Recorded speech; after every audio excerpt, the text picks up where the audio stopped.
So ayan, no, nag-start na rin po ako mag-buy and sell muna ng quail eggs. Yan, dami ko pang available po, no.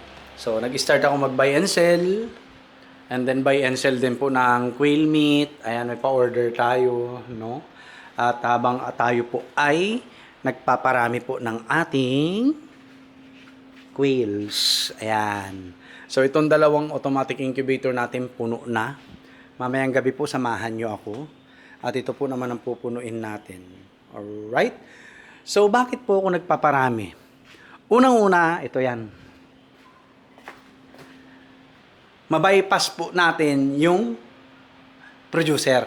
Okay? Kasi buy and sell tayo. Meron tayong supplier, meron tayong producer. Tama? So, ang tendency po, yung price is pag i-resell ko na, kasi sa kanila may minimum eh. No?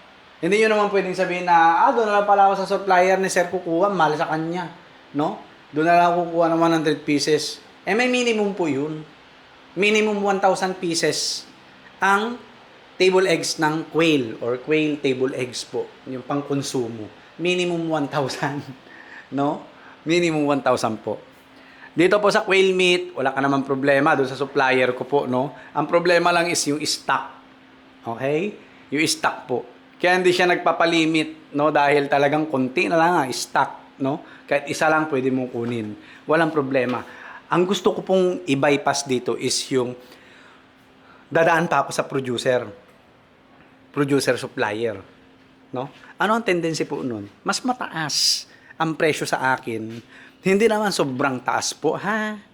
Yung katamtaman lang na pambalik gasolina at saka konting kita. Okay? Konting kita lang po tsaka pang gasolina pag nagde-deliver, yung effort ko, yung pagod ko. Yun lang po yun.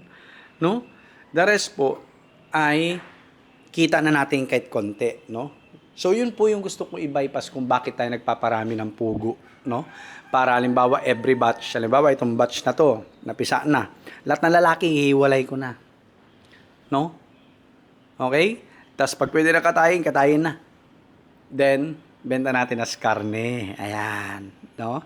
Bebenta natin as karne yung mga lalaki. And then yung mga babae, iiwanan natin as layers po. Yun po, yun. No? Pag marami na tayong layers, marami na rin po tayong quail eggs. Pag marami na tayong supply, araw-araw ng quail eggs, mas mai-stretch ko na po yung presyo ng ating mga quail eggs. Pati rin quail meat po. Kasi, yan, sabi ko nga, yung kaagapay po ng pagpapapisa natin, hindi lang naman lahat yan lalaki. Hindi naman lahat yan babae, no? Mix po yan, may babae at lalaki, no? So yung mga lalaki, for meat na siya. Meron na tayo. Na-bypass na natin yung buy and sell natin sa quail meat, no? Na-bypass na natin yung supplier, producer. Tapos yung mga inahin, palalakihin at gagawing layers. Paunti-unti, dadami na po yung production natin everyday. Pag dumami na po yung production natin everyday, halimbawa 1,000, 2,000 eggs per day na kaya ko na pong babaan ang presyo.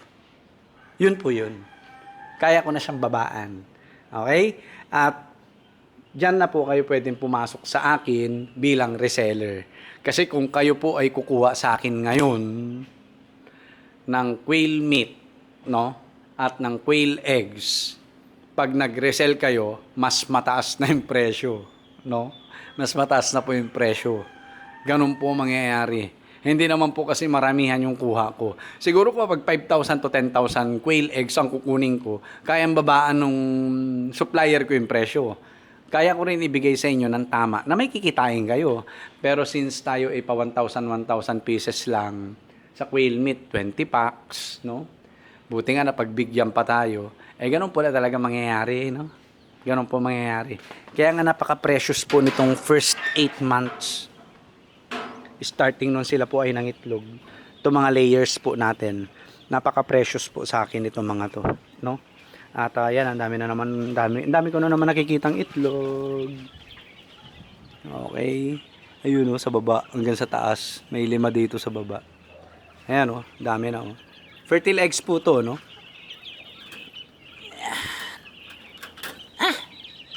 Ayan. So, yan po yung mga breeders natin. 100 heads na lang. Dahil kinatay po natin yung isa kanina, no?